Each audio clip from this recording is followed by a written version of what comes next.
अस्सलाम वालेकुम साथियों, एक नई वीडियो के साथ। आज की वीडियो में हम बात करेंगे कुछ उन लोगों के मुताल्लिक जिनको दांतों के दर्द की शिकायत रहती है। तो दांतों के दर्द के लिए सबसे पहले ज़रूरी तो ये है कि आप किसी अच्छे से टूथपेस्ट से सुबह शाम ब्रश करें, लेकिन फिर भी दांतों की शिकायत नहीं जाती, यानी दांत तो बड़े अच्छे से ब्रश किए जाते हैं लेकिन दर्द वहीं का वहीं है। तो ऐसी सूरत में आपने क्या करना है, अदरक का एक पीस लेना है, या अदरक का टुकड़ा अगर नहीं है तो लौंग ले लें।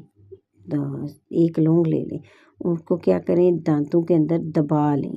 जिस साइड पे दर्द है उस साइड पे इसको रखें, अदरक का टुकड़ा या लौंग, उसको दांतों में दबा लें। इससे दांत का दर्द आपका जल्द खत्म हो जाएगा। इसके बाद एक और रेमेडी, अगर ये दोनों चीज़ें घर में मौजूद नहीं है तो आपने क्या करना है, धनिया लेना है। 1 तोला धनिया लें, उसको पानी में खूब जोश दें। उसके बाद उसी पानी से आप कुल्ली करें।